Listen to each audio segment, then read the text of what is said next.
Good morning, dear students.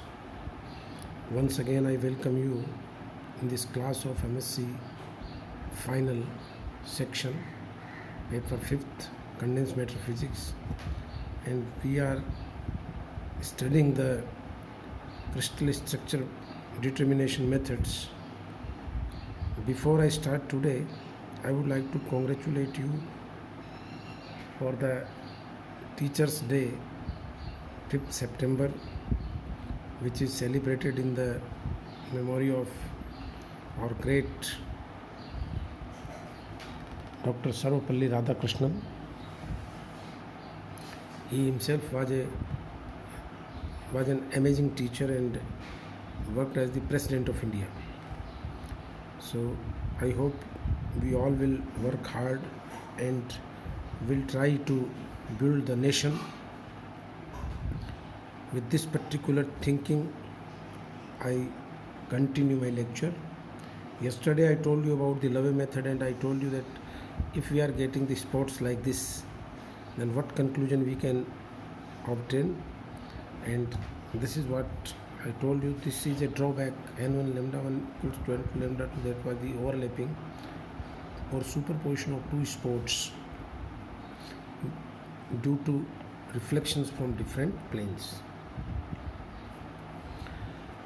In this, there are the other methods which we have to study is after Love method is the rotating crystal method, about which I will discuss today. Here it is. I have tried to form the diagrams as simple as possible. In the rotating crystal method, you can see this is a drum, cylindrical drum made of some material like a metal, and coinciding with the axis of the drum there is a shaft,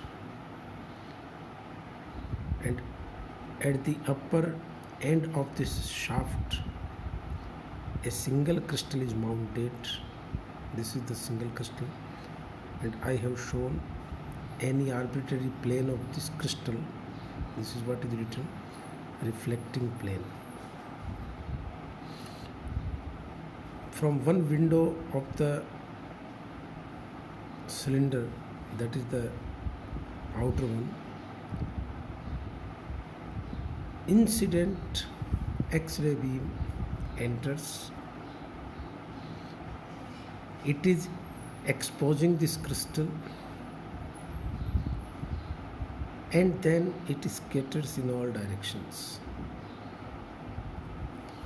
In the earlier method yesterday, if you see, there was only one crystal. Crystal, of course, one is here also, but that was a polychromatic beam, and we were getting the diffraction pattern on a plain photographic film. But here today you will find that there is a cylindrical shaped photographic film which is, you can say, stuck to the inner face of this cylinder. So when the incident X-ray scatters or is diffracted from this crystal, it goes in different directions and produces a certain pattern on the cylindrical photographic film. There is a mechanical arrangement by the help of which we can rotate this shaft. I have not shown that particular arrangement. This shaft is connected with a motor.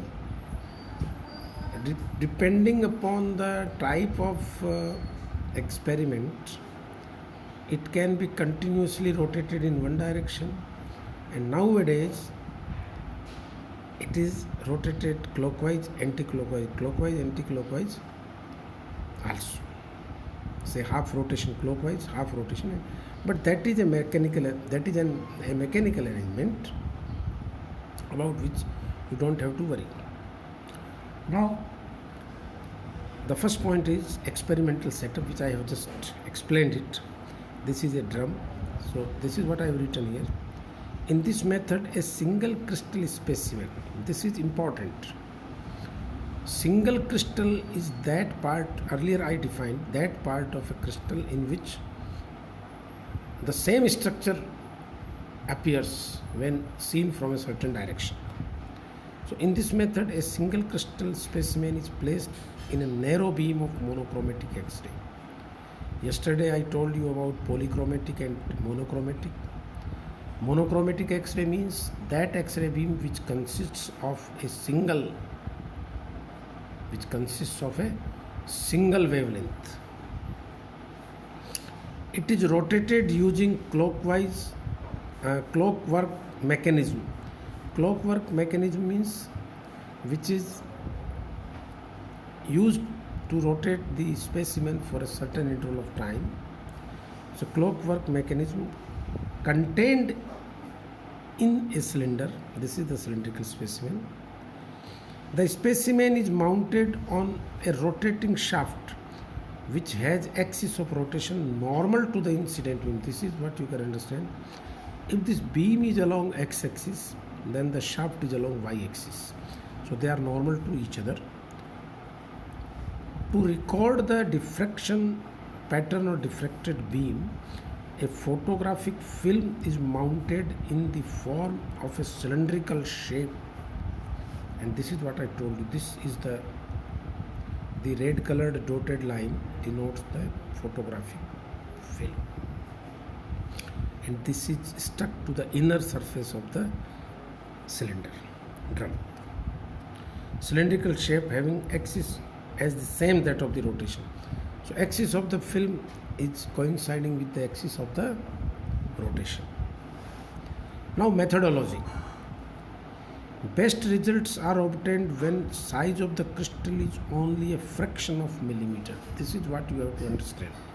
Sometimes a student thinks that the size of this crystal is very large because it appears to be large, but I would like to tell you that it is hardly of the size of fraction of millimeter, mean 0.1 millimeter or 0.2 millimeter, like that.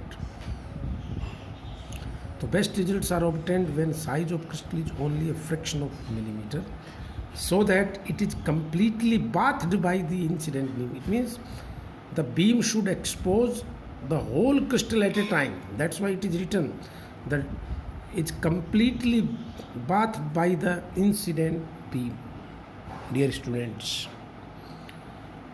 the diffracted X-rays or diffracted rays then give small distinct spots on the film.